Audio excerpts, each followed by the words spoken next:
And to kind of set up the scene, the two characters, Salim and Khalil, they live in Fallujah. It's April of '04.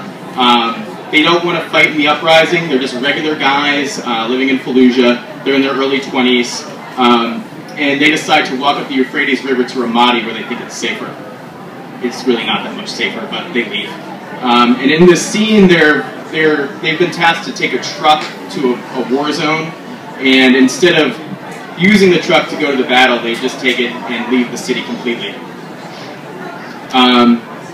Also, Salim, one of the main characters, in order to not feel guilty about leaving his family during the sieges, he tells himself that he's trying to find the internet, meaning that before the battles happened, the coalition cut off the electricity and internet to Fallujah, to kind of like snuff any kind of telecommunications that would be going on.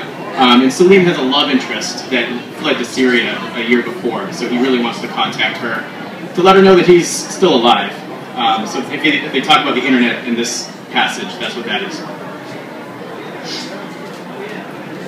Salim handed Khalil his rifle and hid his face under his arm, sucking back tears. They stepped away from the gray office windows where they wouldn't be seen, tripping down the block towards the truck.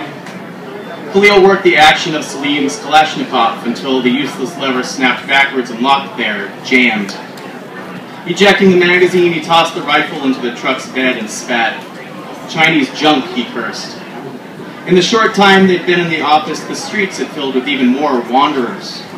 Every class of person was lost in the confusion. Men in wrinkled slacks, foundry workers, and carpenters still in their uniforms, all of them wondering if they should evacuate their families. The wounded who had tried to flee only found the journey too miserable. They staggered like zombies, stunned by the velocity of the encroaching forces. They had walked back to the marketplace, and the mosque turned hospital. The Jolan, with its cramped storefronts and tenements stacked high, was the safest district in the city. Rugs lined the sidewalks at the margins of the mosque. The injured lay shirtless, with water jugs and bandages. Peering from under his arm, Salim could assume the relationships of the people, mothers and sisters and wives, by the way they swarmed loved ones, fanning exposed shoulders and removing shoes, swabbing foreheads in the boiling sun. People knelt and prayed, bowing and kneeling with fingers to lips. They rocked forward in unison with their cousins beside them and their aunts behind them in the powdery light. They sipped the sour wind and the chemical soot within it. Khalil slapped the truck's roof. "I should have killed that Khalid fuck right there." Bang, he yelled, punching the jaundiced metal of the truck until his knuckles were ready to split. Sitting on the bumper, Khalil looked at the paint and realized it was a captured police vehicle. Someone had spray painted an identification number on the back. One of the doors was blue, and the rest of it was white. "Man, this truck is a mess," Khalil said. Nodding, Salim turned and marveled at the smashed windows and webbed cracked windshield. 3 bullet holes the size of walnuts on the driver's side, with larger holes punched in the passenger's door. Through the one remaining window, he could see a pair of blood-soaked sweatpants balled on the bench seat. Dark red swirls smeared the vinyl upholstery like smashed date juice. Salim turned his head away from the reeking mess. The truck must have been sitting in the sun for hours. Sliding off the bumper, Khalil found the door unlocked. "Get in the truck, Sal." "No way." "Just get in," Khalil said, using the muzzle of his rifle to hook the pants and fling them into the street. "Don't worry." Flies blended in the stench. He swatted them and used the rag on the floor to clean Salim's side and wiped down the steering wheel, clutch, and door handles.